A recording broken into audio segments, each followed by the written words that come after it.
Bismillahirrahmanirrahim. Assalamualaikum warahmatullahi wabarakatuh. Yang terhormat Bapak Kepala Sekolah SD Negeri 1 Krajan, yang saya hormati Bapak Ibu Guru Keluarga Besar SD Negeri 1 Krajan, yang saya hormati juga rekan saya Ibu Retno Wulandari yang akan melaksanakan diseminasi tentang modul 1.4. Pada pagi hari ini saya di sini selaku moderator pada kegiatan pagi hari ini untuk membacakan susunan acara yang akan dilaksanakan pada pagi hari ini. Yang pertama adalah pembukaan, yang kedua adalah sambutan dari Bapak Kepala Sekolah, yang ketiga adalah penyampaian materi yang akan disampaikan oleh Ibu Retno Wulandari, yang ketiga adalah yang selanjutnya adalah lain-lain, dan berikutnya adalah penutup. Karena waktu sudah siang, marilah kita buka kegiatan pada pagi hari ini dengan bacaan basmalah bersama-sama. Bismillah. Pagi ini untuk acara selanjutnya yaitu sambutan dari Bapak Kepala Sekolah yaitu Bapak Sugiono. Untuk beliau saya serahkan waktu sepenuhnya. Bismillahirrahmanirrahim. Assalamualaikum warahmatullahi wabarakatuh. Bapak Ibu Guru SD Negeri 1 Krajan Mati dan karyawan alhamdulillah. Syukur alhamdulillah kepada Pemerintah dan mahasiswa Allah yang telah memberikan kita kesempatan sehingga kita dapat memenuhi apa yang diundangkan oleh Ibu Wulandari dalam rangka diseminasi modul 1 calon guru penggerak angkatan ke-8. Mudah-mudahan nanti apa yang akan disampaikan oleh Ibu Retno Wulandari selaku calon guru penggerak angkatan 8 dapat nanti diikuti oleh Bapak Ibu guru semuanya, dan nanti dapat membawa minat dari Bapak Ibu guru semuanya yang belum masuk guru penggerak dan nanti ikut dalam program calon guru penggerak yang diselenggarakan oleh Kementerian Pendidikan dan Kebudayaan, Riset dan Teknologi. Dan selanjutnya nanti apa yang akan disampaikan Retno nanti kita telah kita pahami bersama, dan nanti kita dapat melaksanakannya dalam kegiatan selanjutnya dalam pembelajaran kepada anak-anak didik kita di SD Negeri 1 Krajan. Sekali lagi nanti kita sama mengikuti diseminasi modul 4 yang akan disampaikan oleh Bu Retno dengan baik sampai berakhirnya acara di hari ini. Mungkin itu yang dapat saya sampaikan dalam rangka mengawali proses diseminasi modul 4 oleh Ibu Retno Wulandari. Kurang lebihnya mohon maaf. Assalamualaikum warahmatullahi wabarakatuh. Terima kasih kepada Bapak Kepala Sekolah yang sudah menyampaikan sambutan dan pengantar untuk pelaksanaan diseminasi pada hari ini yang akan dilaksanakan oleh Ibu Retno Wulandari. Menginjak acara berikutnya yaitu penyampaian materi diseminasi modul 1.4 yang akan disampaikan oleh Ibu Retno. Monggo kepada Ibu Retno sepenuhnya kami haturkan.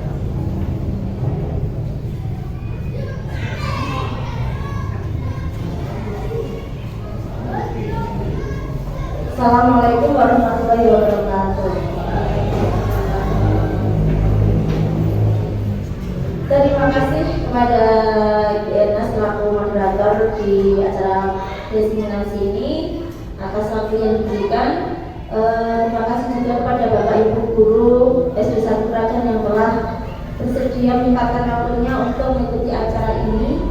Di sini diseminasi ini bertujuan untuk menjelaskan paradigma kita ya sebagai guru SD 1 Krajan untuk bisa nanti kita terapkan di SD kita untuk budaya positif di SD 1 Krajan ini.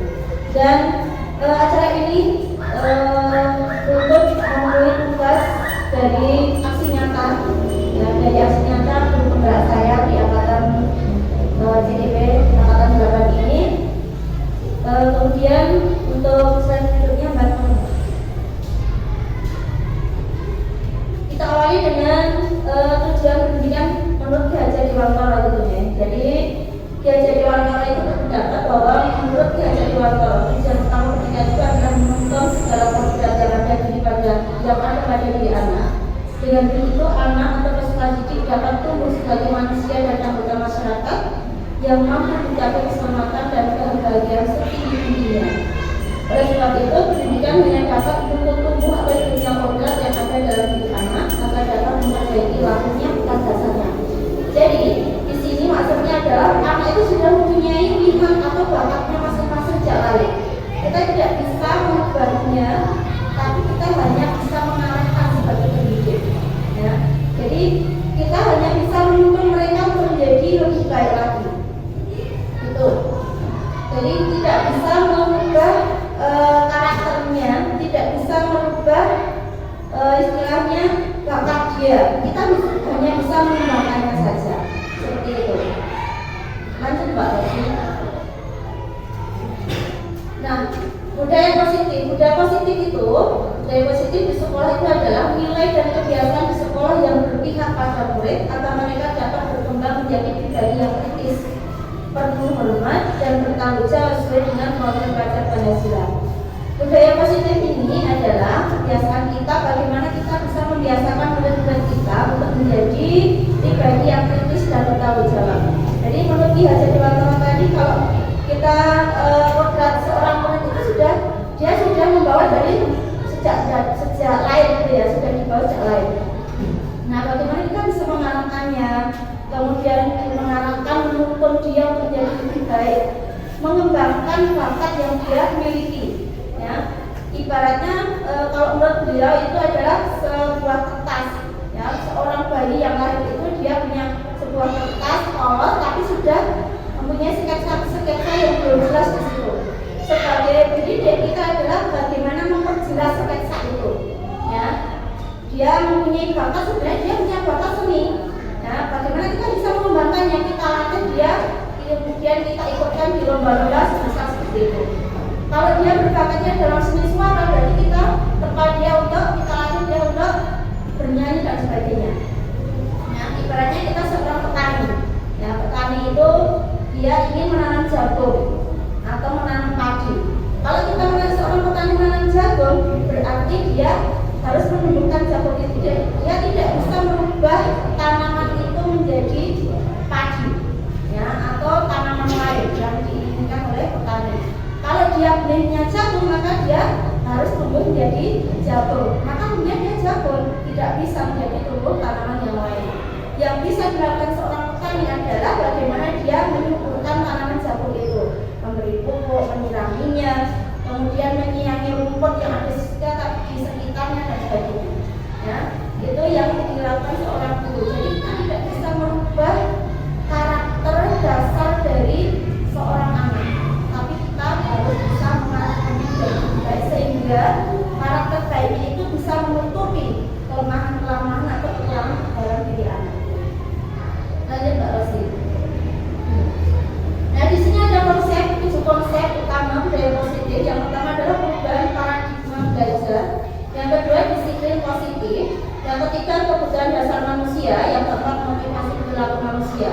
Yang kelima, restitusi posisi kontrol guru. Yang keenam, keyakinan kelas. Yang ketujuh, sertifikat restitusi. Nah, yang pertama kita bahas dulu. Yang pertama ini adalah perubahan paradigma belajar. Paradigma belajar ini di sini bagaimana kita mengubah pemikiran kita sebagai seorang guru. Ya, dalam membangun budaya positif itu, sekolah dapat menyediakan lingkungan yang positif, kemudian lingkungan yang aman dan nyaman agar murid mampu berpikir, bertindak dan mencipta dengan merdeka, mandiri dan bertanggung jawab. Jadi di sini bagaimana seorang guru bisa menciptakan lingkungan yang nyaman, aman dan mendukung budaya positif itu bisa berkembang di sekolah kita. Nah, kita ciptakan kebiasaan yang baik di lingkungan sekolah kita. Kemudian di sini ada disiplin sangat berkaitan dengan kontrol guru terhadap murid. Jadi bagaimana guru itu bisa mengontrol murid-muridnya untuk menjadi bisa membiasakan diri dalam budaya positif tersebut. Kita lihat di sini ada game ya, bermain game. Ada 2 orang di sini dengan berpasangan nanti ya. Yang satu menggunakan tangannya, yang satunya kemudian berusaha untuk membuka genggaman itu. Ya, di sini yang A kita ibaratnya yang megang tangan. Si A itu tugasnya adalah mengepakkan salah satu tangannya. Ya, kemudian dia membayangkan bahwa di tangannya itu menyimpan benda yang sangat berharga dalam dirinya, tidak boleh direbut oleh orang lain.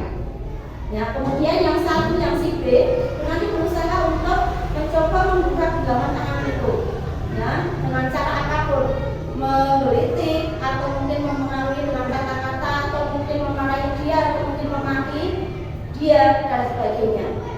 Coba Bapak Ibu bisa ini ya, bisa apa istilahnya mempraktekkan, bisa mempraktekkan. Yang bisa mempraktekkan yang satu memegang, yang satunya nanti berusaha untuk membuka. Ada bisa praktekkan dengan Mas Dennis, ya. Kalau yang Mas Dennis itu nanti barangkali Mbak Ana tidak bisa buka ya karena tenaganya kalah. Mas saya juga begitu dengan Mbak ini. Kayaknya juga tidak bisa karena mungkin pengaruh kekuatan tangan gitu ya. Tapi di sini yang dimaksud di sini adalah seorang anak ketika dia mempunyai kemauan, suatu kemauan itu sebenarnya tidak bisa dipengaruhi oleh gurunya, kecuali kalau memang dia itu mau membuka hatinya untuk mengikuti apa yang dikatakan oleh seorang guru. Ya, genggaman tangan ini memang kalau secara tenaga seorang anak atau seorang wanita itu memang kalah dengan laki-laki ya. Itu secara apa itu yang tenaganya. Tapi yang dimaksud di sini adalah motivasi internal dalam diri seorang anak itu.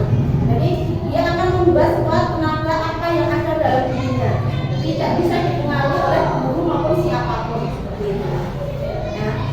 Nah, pertanyaan di sini adalah kira-kira apakah si A tadi akan membuka kepalan tangannya, ya, dengan bujukan, rayuan, entah itu dimarahi dan sebagainya. Kemungkinan bisa bukan?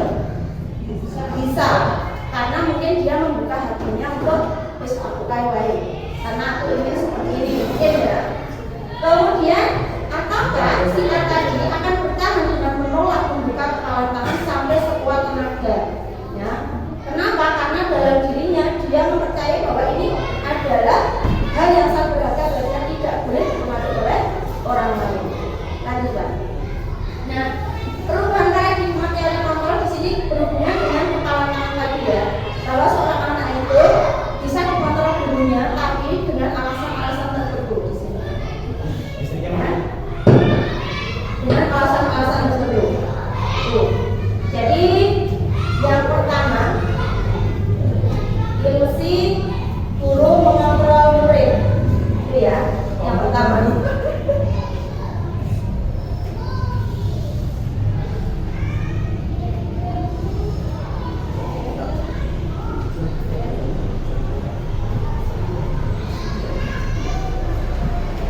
Yang ilusi kontrol Mbak mundur lagi yang ini, yang ilusi ini. Ilusi yang pertama adalah ilusi guru mengontrol murid. Mungkin muridnya itu nanti mau mengikuti perkataan atau perilaku yang dikehendaki oleh guru. Tapi ternyata dalam hatinya itu sebenarnya hanya terpaksa saja, dia hanya ingin istilahnya mengikuti karena dia hormat terhadap guru dan sebagainya. Seperti itu. Yang kedua, ilusi bahwa semua kekuatan positif efektif dan bermanfaat. Kita mengira bahwa sebagai seorang guru ketika kita mengingatkan anak kuwi dan dibawa apik seperti ini, itu mungkin yang dipikirkan murid harus seperti ini aja. Kalau tak istilahnya aku nangis sama guru karena itu positif. Dia motivasinya adalah untuk kebaikan seperti itu ya. Kemudian yang ketiga, ilusi bahwa kritik dan membuat orang merasa bersalah dapat mengembangkan karakter. Ketika kita mempengaruhi murid itu dengan membuat dia merasa empati terhadap kita, bersimpati. Dek, nah, ya misalnya, apakah kamu gak kasihan sama guru Pak Guru atau sama orang tua kamu kalau kamu di pelajaran tidak mau memperhatikan seperti itu. Jadi kita membuat anak itu merasa bersalah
ini.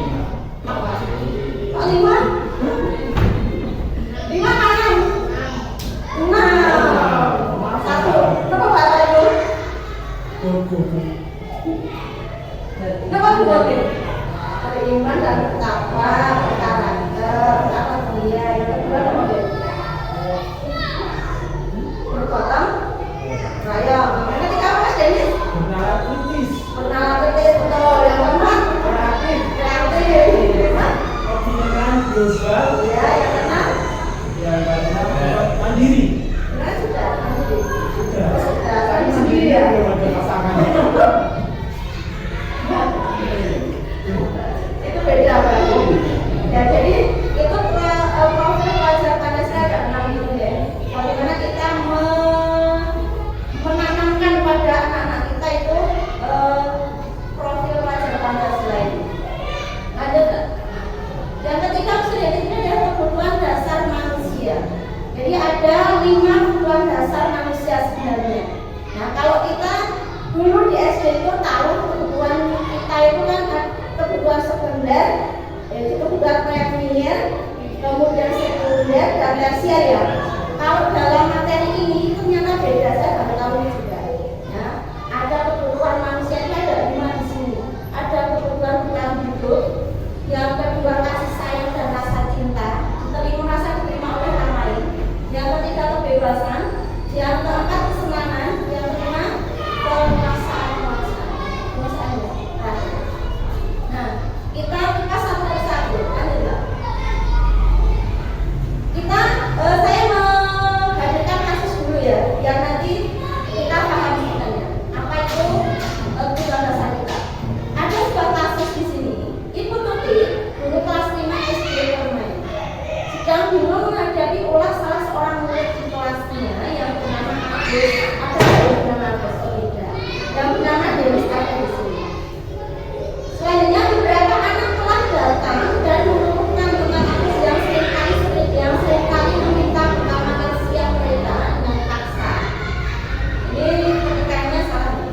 Jika Anda menghadapi suatu situasi seperti itu, apa yang akan Anda lakukan menurut Anda? Kira-kira apa alasan Agus melakukan hal itu? Ya, jadi ada beberapa alasan Agus yang kemungkinan nanti bisa kita tahu. Lanjut Mbak. Dalam konsep penerapan disiplin sendiri yang sudah kita pelajari tadi, Ibu Tuti sebenarnya mencari tahu dulu alasan Agus itu apa sebenarnya kok jalur karena kalau seperti apa seperti itu. Ya, di sini ada 5 alasan kemungkinan Agus itu ada 5 alasan di sini kemungkinan ya. Ibu Tuti memanggil Agus, kemudian ditanya, Agus ternyata alasannya dia lapar dan orang tuanya tidak membawakan bekal makan siang yang sesuai seleranya mungkin ya. Nah, berarti Agus itu dia mempunyai alasan karena tadi tidak terpenuhinya kebutuhan dasarnya yaitu bertahan hidup karena perutnya lapar seperti itu. Nah, ketika ditanya seperti ternyata jawaban Agus yang ini. Ya, jadi Agus berpendapat ya, jadi dia kenapa kamu minta makanan ke temanmu?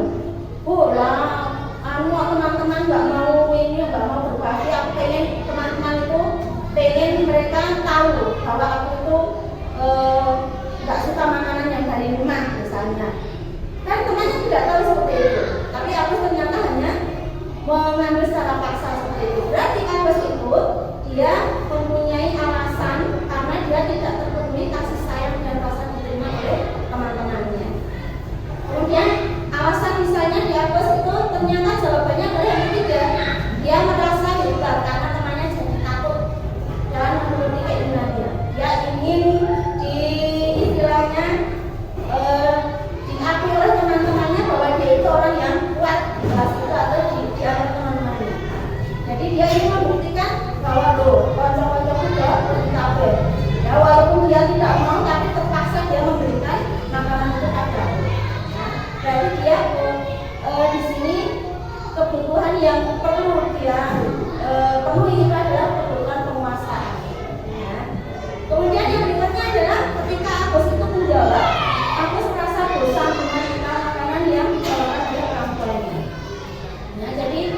tuanya menggawatnya terus, atau mungkin tempe, atau mungkin hanya gerai saja.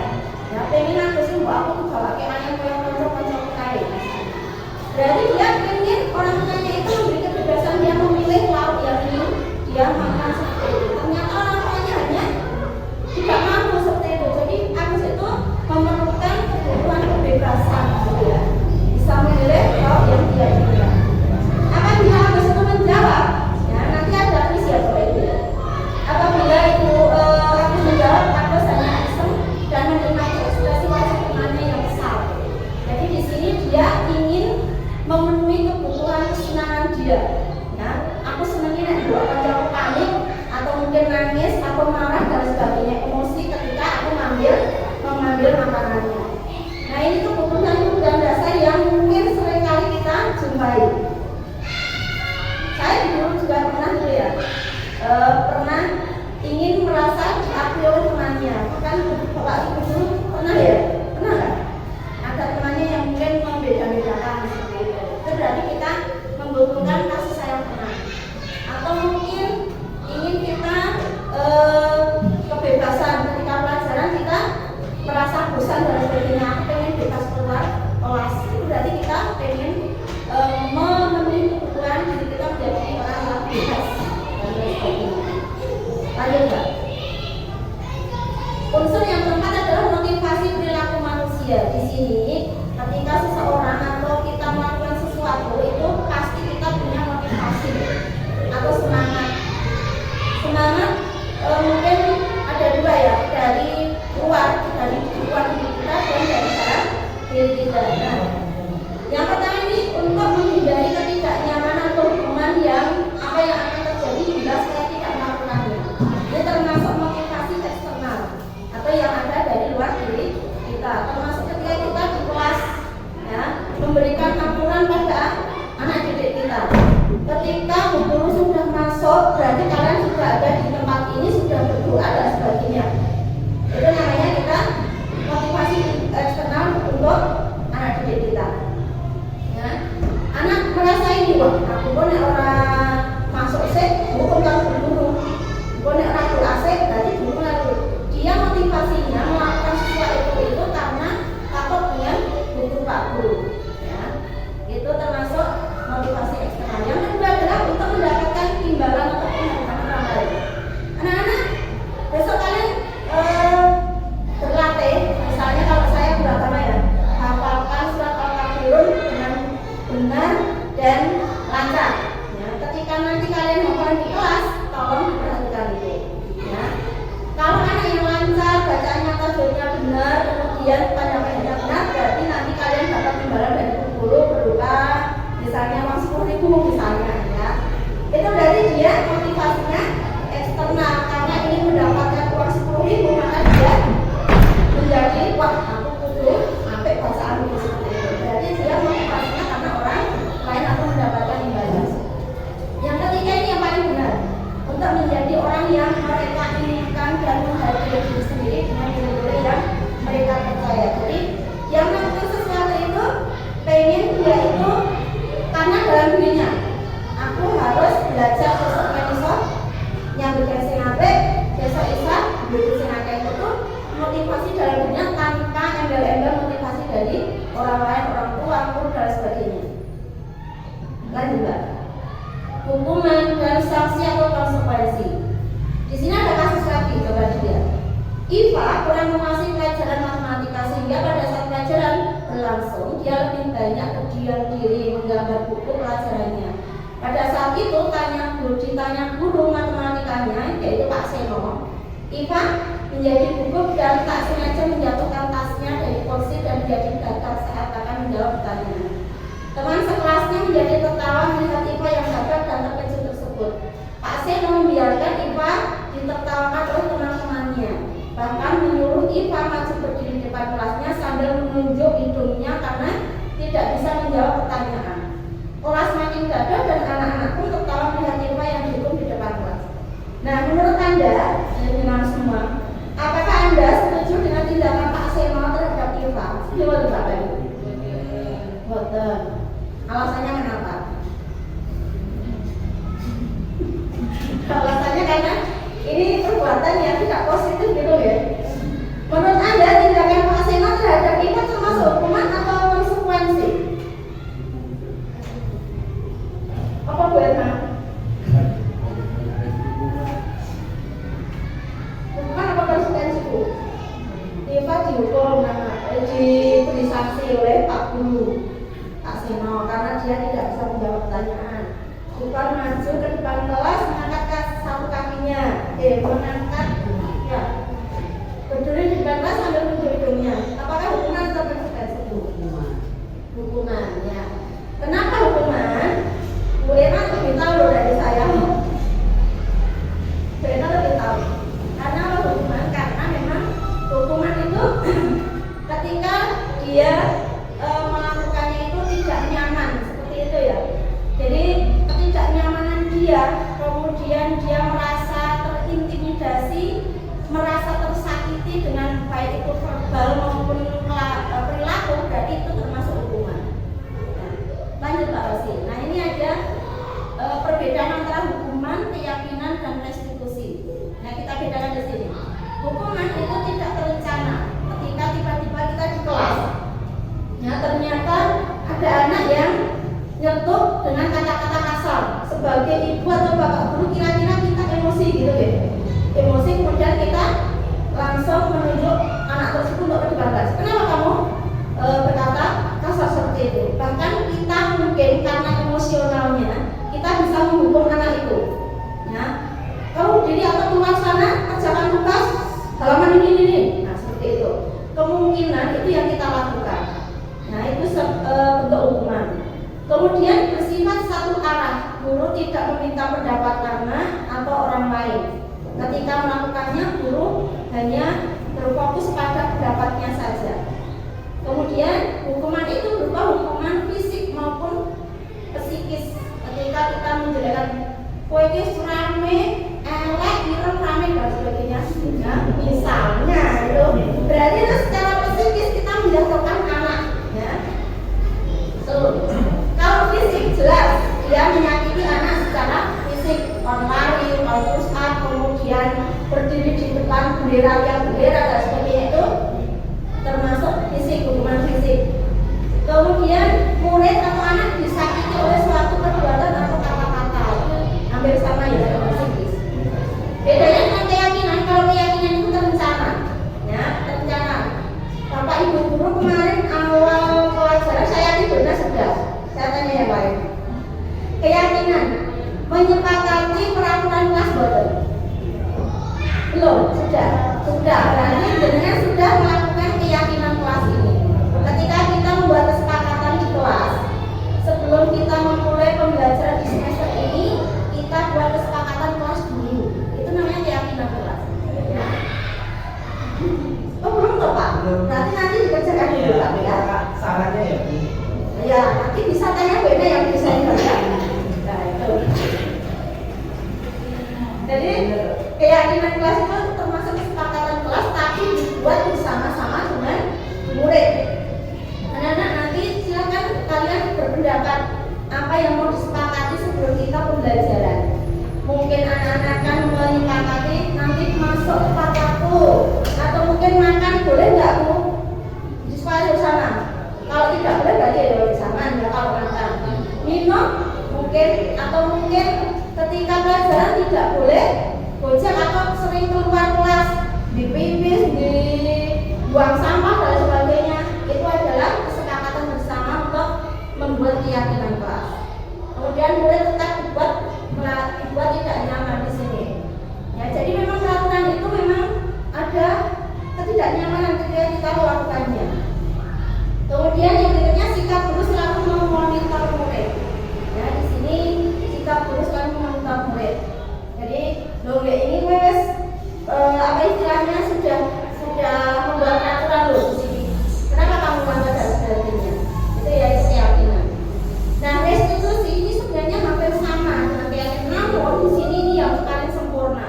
Ya, jadi di sini prosesnya juga hampir sama. Kita sama-sama membuat keyakinan kelas dengan murid, tapi di sini prosesnya kolaboratif dengan murid, ya untuk menyepakati keyakinan yang sudah atau peraturan yang tanggung jawab seperti itu restitusi. Lanjut Mbak. Meraih mari berlatih di sini. Nah ini pemahaman tadi ya, termasuk hukuman kah atau termasuk konsekuensi kah di sini. Yang pertama mungkin bisa dibacakan monggo Mbak Muni. Lari mengelilingi lapangan basket 2 kali terlambat hadir di sekolah. Hukuman apa konsekuensi? Hukuman. Kalau disepakati terlebih dahulu berarti konsekuensi. Betul sekali, berarti Mbak Muni tadi memperhatikannya tidak mengingat itu. Kemudian yang kedua, Pak Arya monggo. Sikat coretan yang dibuatnya di meja tulis. Ya. Berarti hukuman atau konsekuensi? Konsekuensi karena dia telah mengotori meja dengan tulisannya. Ya, sesuai itu sudah disepakati bersama ya, kalau dia mencoret berarti nanti membersihkan seperti itu. Yang ketiga begini monggo. Murid diminta untuk push up karena tidak memakai sepatu hitam di sekolah. Masuk hukuman atau Termasuk hukuman. betul sekali. Jadi yang keempat ini adalah termasuk hukuman. Yang kelima Pak Denis monggo.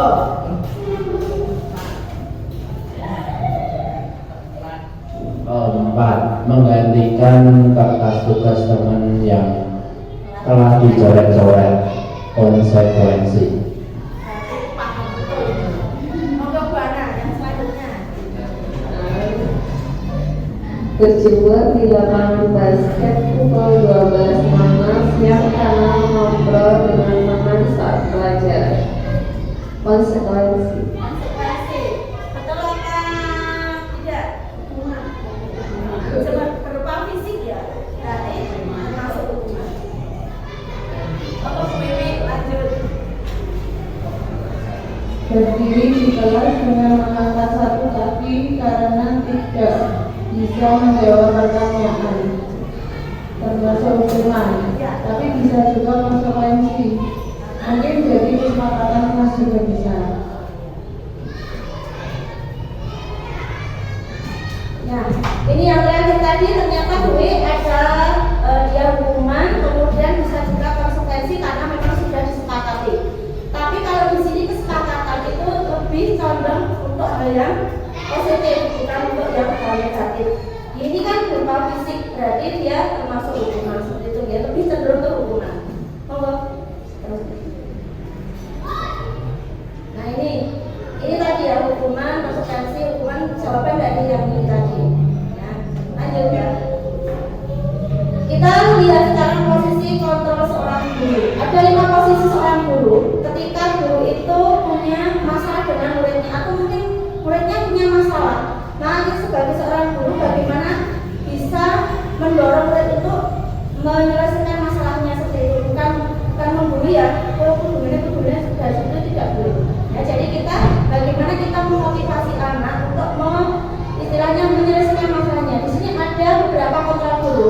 Yang pertama penghukum, yang kedua adalah pembuat merasa bersalah, yang ketiga teman, yang keempat pemantau, yang kelima manajer. Kita lihat nanti pembahasannya, Mbak Rosi. Ada kasus di sini juga. Nanti kita bisa langsung paham kalau pakai kasus. Kasus yang di sini siswa tidak memakai atribut lengkap saat upacara. Kira-kira kita sebagai guru yang kita lakukan apa?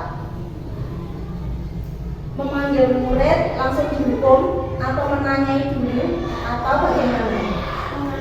Menanyai dulu kenapa dia tidak memakai. Nah di sini ada beberapa ini ya posisi kontrol. Saya contohkan di sini sebagai penghukum. Ketika guru itu posisinya dia sebagai penghukum, ketika muridnya di kasusnya ini maka dia suruh langsung dihukum secara fisik. Entah itu dengan kata-kata apa istilahnya kata-kata yang menyakitkan tidak bisa ya. Jadi contoh di sini dia langsung memberikan hukuman hormat pada bendera selama 1 jam karena dia tidak membawa untuk lengkap. Itu adalah posisi guru sebagai penghukum. Apakah kita seperti itu? Tidak. Baik seperti itu buatan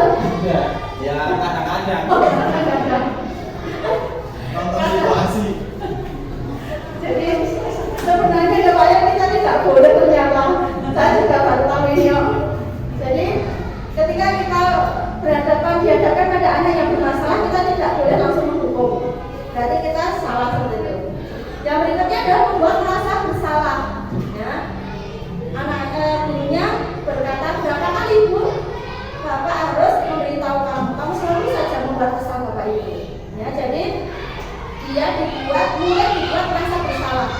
Apakah misalnya ngomong kamu, ya aku itu tekan sekolah telat, sanggup sekolah yang kok ijek telat, terus nang kelas telat dulu memakai pelajaran dan sebagainya. Itu namanya guru memancing dia untuk merasa bersalah. Nah, dibuatnya mbak. Nah, kalau dia posisi teman, seorang guru itu posisinya teman, maka dia akan berkata seperti ini, ayo dong ikuti aturan sekolah, tolong bantu bapak ibu guru ya. Itu namanya teman. Ini kayaknya jenang-jenang seperti itu ya. Kalau saya kayaknya biasanya penghukum. Ini biasanya yang muda-muda itu, ya bisa menjadi teman. Saya itu juga sering menjadi teman, tapi sok bablasan. Dan berikutnya adalah pemantau. Jadi kasus yang sama, gurunya itu berkata, kamu sudah melanggar aturan sekolah. Kamu sudah tahu konsekuensinya kan? Setelah upacara kami beri atributnya beroperasi dan jangan diulangi lagi ya. Itu namanya posisi pemantau. Dia sudah sepakat dengan murid-muridnya bahwa ketika tidak membawa atribut lengkap maka sekolah akan memberi sanksi seperti itu. Muridnya sudah tahu, jadi dia legowo melakukannya. Itu namanya posisi pemantau. Yang terakhir Mbak Rosi, sebagai manajer ini yang paling kastanya paling tinggi, istilahnya tingkatan paling tinggi, sabar banget benar. Dia berkata gurunya, apa kamu tahu kesalahanmu? Kira-kira bagaimana kamu memperbaiki kesalahanmu? Jadi dia tidak hanya istilahnya memberikan kata-kata untuk anaknya menyalahkan atau mungkin memberi solusi, itu malu tidak, tapi bagaimana memancing anak itu untuk menyelesaikan masalahnya. Piye nek doa ibu kira-kira piye? Memancing ketika dia bisa menyelesaikan masalahnya. Oh iya Bu, nanti berarti saya harus ke koperasi, kemudian saya harus begini. Nah itu namanya adalah posisi manajer, memberikan anak untuk berpikir, merasa bertanggung jawab apa yang menjadi masalahnya. Lanjut terus. Kita berlatih lagi. Posisi kontrol apa aku? Penjelasan semua deh. Yang pertama, saya kecewa sekali dengan kamu. Ini posisi apa ya? Saya kecewa sekali dengan kamu. Betul sekali Mbak Rosi. Membuat rasa bersalah. Gurunya ini membuat anaknya itu merasa bersalah. Yang berikutnya, kamu tidak pernah benar melakukannya. Kira-kira apa posisinya?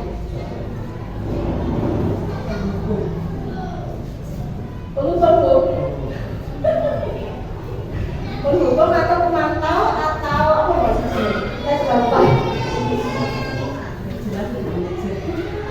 Yang jelas manajer atau dia sebagai saya lagi ya, merasa bersalah tadi sudah. Penghukum, kira-kira penghukum iya nggak? Bisa masuk. Atau mungkin sebagai pemantau atau sebagai ya penghukum ya, ini adalah penghukum. Jadi dia mengatakan sesuatu yang menyakiti hati secara psikis. Itu dia nggak berpamitannya. Apa rencanamu untuk menyelesaikan masalah ini? Manajer sekali langsung paham. Berikutnya adalah lakukan demi Bapak Ibu ya. Nah, yang terakhir, kamu tidak akan mendapat nilai jika kamu tidak bisa tugas. Pemantau sekali. Dan ini Bapak Ibu guru pelajaran satu memang asik sekali. Baru kaca, kuat jadi menjelaskan juga loh, tak dulu. Berikutnya, keyakinan kelas. Mengapa keyakinan kelas? Mengapa bukan peraturan kelas? Nah, kita lihat di sini. Lanjut bahas ini. Jadi keyakinan kelas itu apa? Ini ciri-cirinya bersifat abstrak intinya. Jadi ada tidak nyata itu ya. Kemudian yang berikutnya berupa pernyataan universal secara umum. Yang ketiga dibuat dalam pernyataan positif, tidak boleh negatif. Misalnya keyakinan kalian tidak boleh membawa sampah di laci, berarti kata tidaknya dihilangkan. Harusnya apa berarti?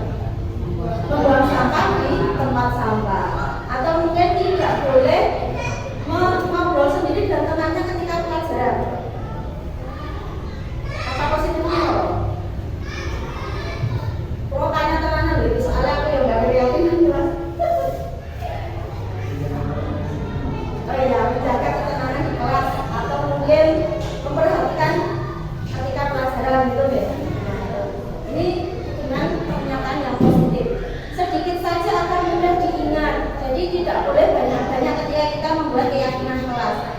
Mungkin sampai 6 atau 7 saja poinnya. Kemudian sesuai dengan kondisi kelas dan sekolah sehingga mudah diterapkan.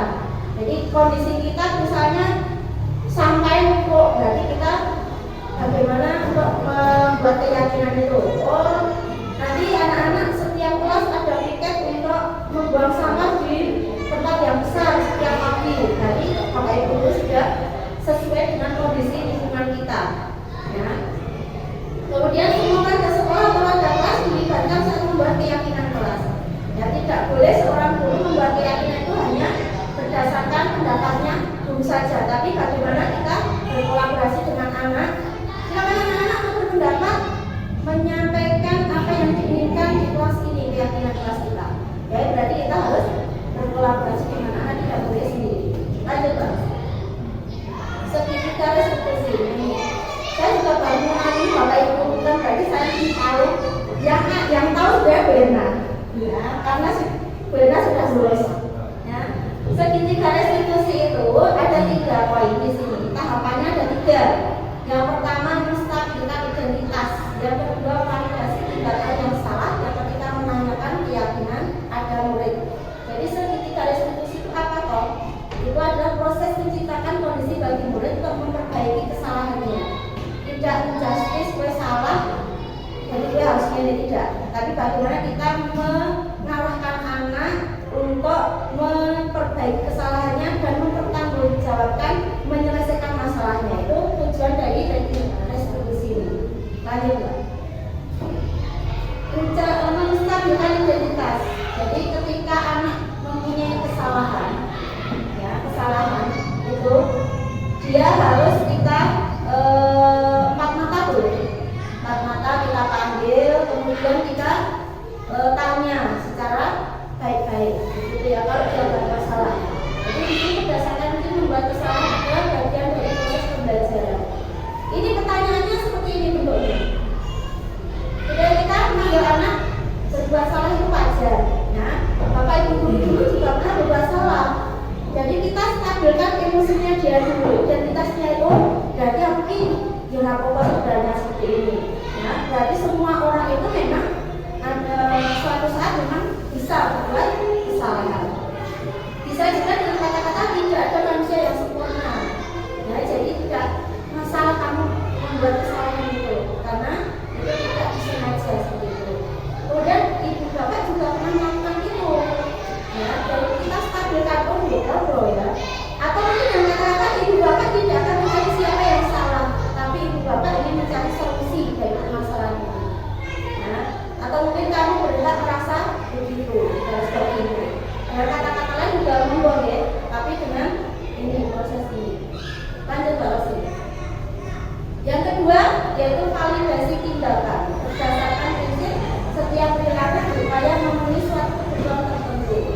Mungkin dengan ini solusi beberapa ini ya, kata-kata yang pertama, kamu pasti mempunyai alasan kenapa melakukan itu. Ya, kita kuatkan ya. Kowe iki ngono kuwi mesti ana alasan ora apa-apa. Apa alasanmu misalnya seperti itu? Kamu patut bangga karena telah melindungi sesuatu yang penting bagimu. Mungkin apa yang dia pertahankan itu adalah penting baginya. Yang berikutnya, kamu melakukannya karena mempertahankan sesuatu yang penting bagimu. Ini hampir sama dengan yang atas. Lanjut bagus. Yang ketiga, menanyakan keyakinan. Keyakinan ini berdasarkan prinsip teori kontrol bahwa pada dasarnya kita termotivasi secara intrinsik. Ya, tadi sudah kita bahas tentang motivasi intrinsik ya. Pertanyaannya boleh kita lihat di sini. Ketika kita berhadapan dengan anak, keyakinan kita tanyakan keyakinan kelasnya. Apa keyakinan kelas kita kemarin? Kalau dia melakukan sesuatu yang bertentangan dengan keyakinan kelasnya, dia akan menyebutkan, oh keyakinan kelas kita itu kemarin tidak boleh begitu. Tapi ternyata dia berkelahi di kelas. Berarti kamu menentang keyakinan kelas tidak? Iya. Ya, dia dikaji seperti itu pasti dia tahu. Kemudian nilai-nilai apa yang perlu kita sepakati? Itu kata-kata kita ya. Kemudian seperti apa gambaran kelas yang ideal menurut kamu? Atau mungkin kamu ingin menjadi seperti apa kalau kamu lakukan itu? Nah, kita gali pendapatnya dia. Kemudian kita cari bersama-sama solusinya. Lanjut terus. kemudian dalam penerapan program istimewa ini banyak seorang guru itu bisa berkolaborasi dengan kepala sekolah, kemudian dengan teman-teman sejawatnya, guru yang lain, kemudian dengan murid, dengan orang tua, dengan pemangku kepentingan yang lain seperti ekstras, moramil, kemudian konsep dan sebagainya untuk mendukung budaya positif di sekolah kita. Mudah-mudahan ini bermanfaat bagi Bapak Ibu semua dan terutama pada diri saya sendiri untuk bisa memperbaiki ketika menghadapi anak didik kita. Itu nanti yang bisa saya sampaikan. Mungkin dari Bapak Ibu mau bertanya, tapi sebelumnya ini saya kembalikan dulu waktunya kepada Bu Esma. Terima kasih. Assalamualaikum warahmatullahi wabarakatuh. Tepuk tangan dulu buat Ibu Retno.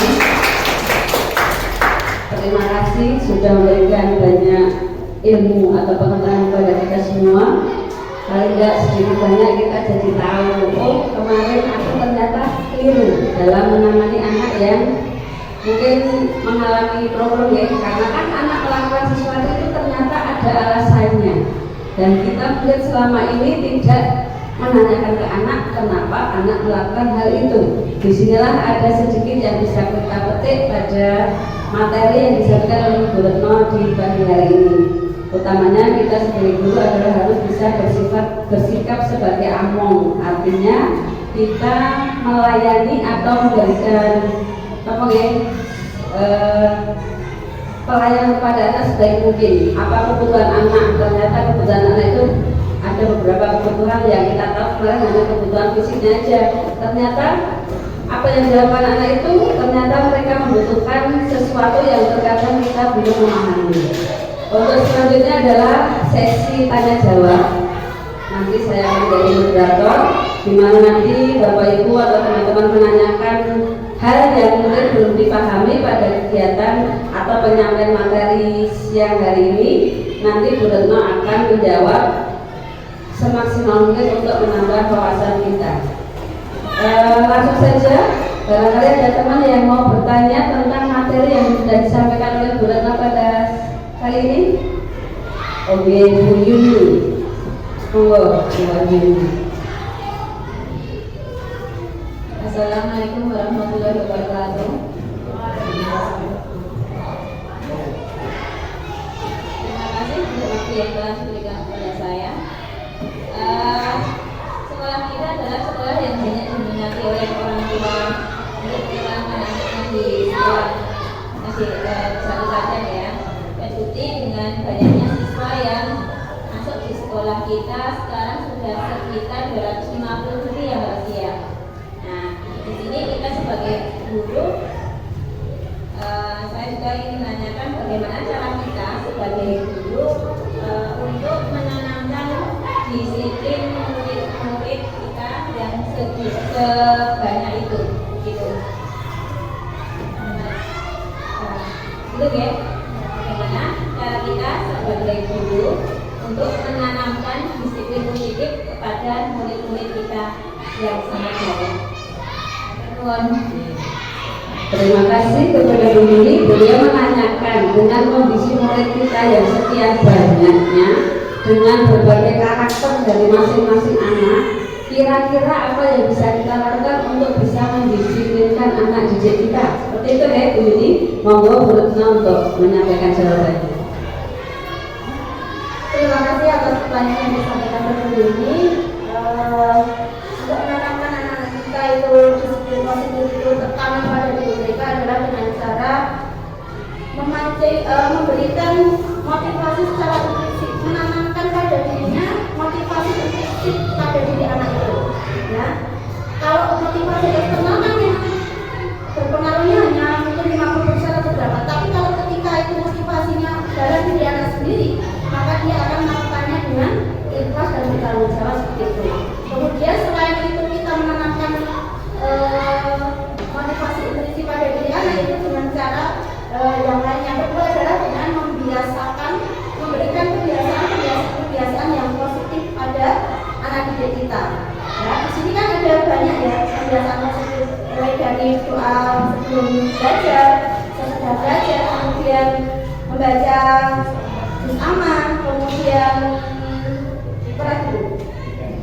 tiket kelas, kemudian dia memakai seragam yang lengkap, kemudian dia membawa sampah pada tempat yang dan sebagainya. Itu kita biasakan setiap dia berada di sebelah belakang, kita juga bisa meminta orang tua wali dan murid itu untuk membiasakan juga di rumah.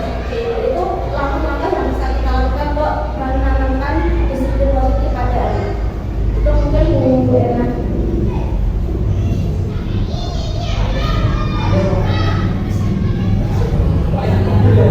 Oke, itu jawaban dari Bu Retno. Jadi dengan murid yang sekian banyak, bagaimana cara kita untuk menumbuhkan dari dalam diri anak sendiri, mereka memiliki kesadaran untuk bisa bersikap disiplin tadi.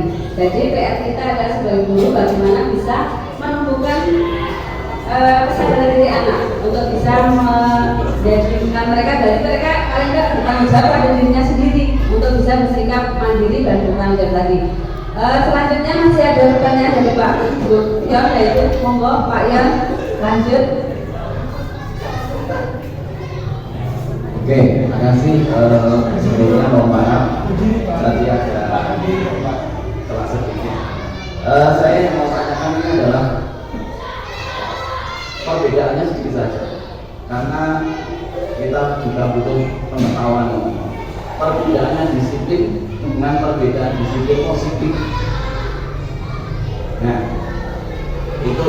Nah, setelah itu yang dibutuhkan untuk kedisiplinan positif itu apa saja? Terima kasih.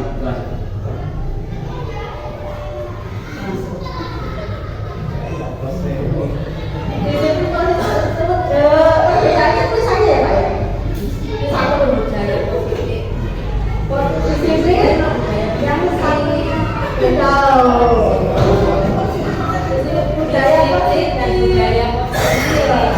Kalau yang ditanyakan Pak Yan kan tadi disiplin ya, yang jelas di sini tulisannya yang beda. Yang satu disiplin, yang satu tambah positif Pak Yan. Mungkin yang dimaksudkan Pak Yan adalah budaya positif.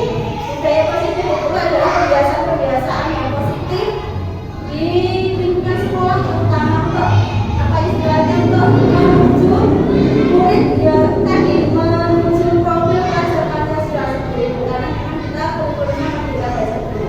Kalau disiplin itu tadi secara umum itu beranggapan bahwa disiplin itu adalah suatu hal yang menjadikan dia itu tidak nyaman seperti itu dengan peraturan itu.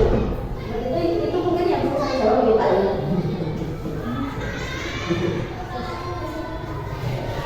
Itu tadi maksudnya Pak yang adalah disiplin dengan budaya positif.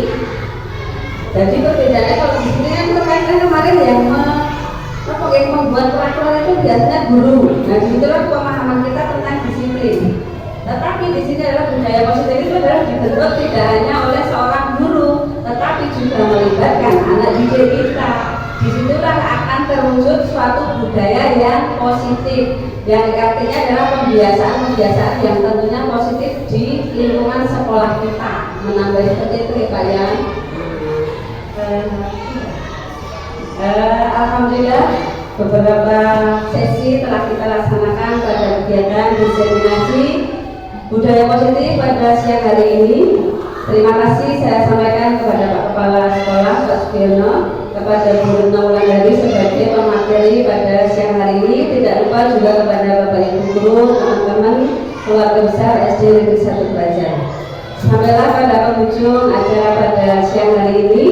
Semuanya berjalan lancar. Semoga apa yang kita peroleh di siang hari ini bermanfaat untuk kita semua dan memberikan wawasan kepada kita semua. Amin.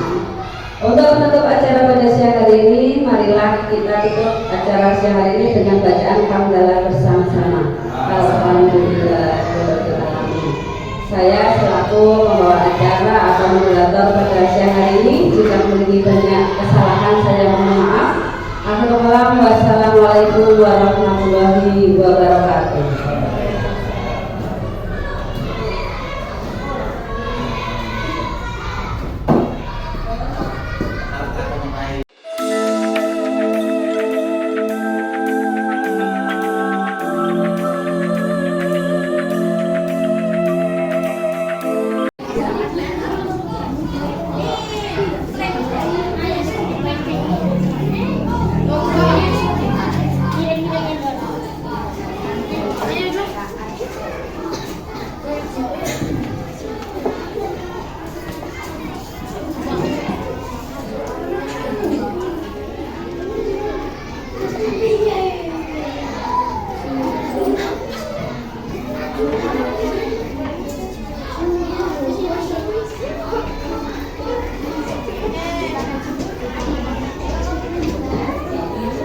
Di sebelah sini juga boleh, tidak harus di situ.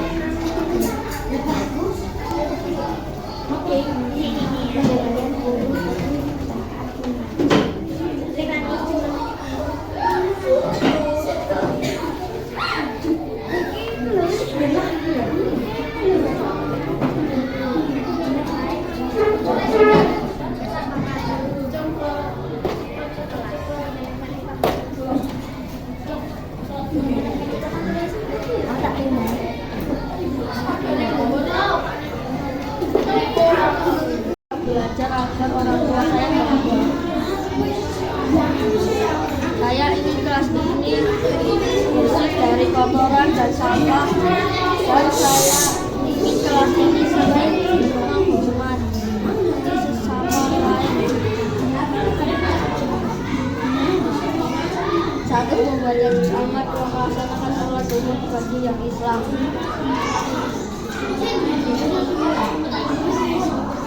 Mendengarkan yang benar dan mengajar, dua, menghargai sesama teman, menjaga kebersihan sekolah, menghormati bapak ibu guru, mendengarkan guru saat menjelaskan di dalam kelas, mendengarkan guru saat menjelaskan guru, menghargai sesama teman.